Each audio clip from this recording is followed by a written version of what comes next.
Assalamualaikum anak Umi, sehat semuanya? Insya Allah dalam keadaan sehat ya. Nah, kali ini Umi Hanum akan melanjutkan pembahasan mengenai kisah Nabi, yang dimana pada minggu sebelumnya sudah disampaikan tentang kisah Nabi Ayub alaihi salam. Nah, sekarang ini Umi Hanum akan menjelaskan kisah Nabi Musa alaihissalam, yang dimana anak Umi pada masa itu dipimpin oleh seorang raja dan dikenal dengan Fir'aun. Raja ini zolim. Makna zolim yaitu memimpinnya begitu kejam. Nah, sampailah suatu malam Fir'aun dia bermimpi.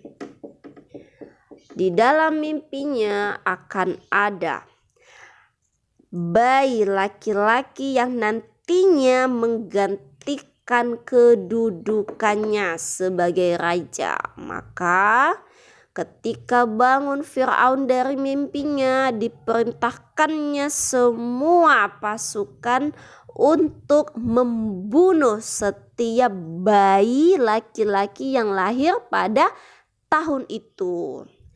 Nah, ibunya Nabi Musa alaihissalam mengandung siapa? Mengandung Nabi Musa alaihissalam.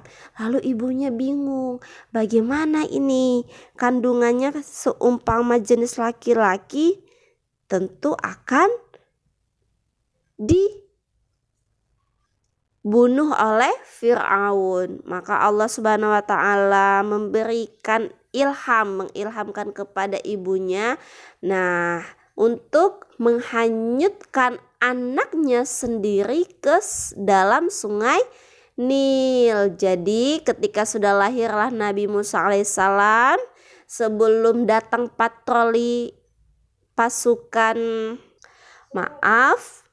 sebelum datang prajurit Fir'aun untuk memeriksa di setiap rumah apakah ada lahir bayi laki-laki, maka ibunya Nabi Musa alaihissalam menenggelamkan atau menghanyutkan, menghanyutkan Nabi Musa ke dalam sungai Nil. Tentu sedih ibunya ya. Namun sudah Allah skenariokan, sudah Allah lindungi Nabi Musa, sampailah aliran sungai Nil tersebut melewati kerajaan. Ece-ecenya adalah kerajaan ini, contoh ini anak ya. Nah, sampailah melewati aliran sungai di kerajaan Fir'aun, dan di saat itu pula istrinya Fir'aun yang bernama Asia sedang bersantai.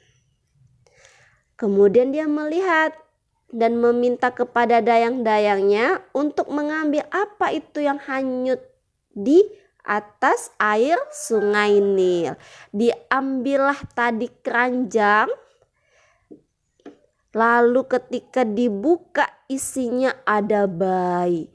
Terkejut hati Asia tadi ketika mengetahui jenis kelamin bayi tersebut adalah laki-laki. Namun sudah Allah pikat, sudah Allah buat hati Asia menyukai Nabi Musa alaihissalam ketika masih bayi. Dia melihat matanya begitu indah, kulitnya begitu bersih, sampailah Asia membawa Nabi Musa alaihissalam ke dalam istana Fir'aun. Nah, dibujuklah Fir'aun ini.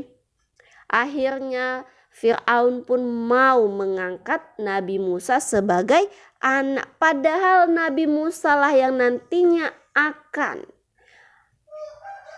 menggantikan posisi Fir'aun dalam memerintah suatu kerajaan. Begitu kisahnya anak Umi. Sampai di sini dulu, minggu depan kita lanjutkan ya nak.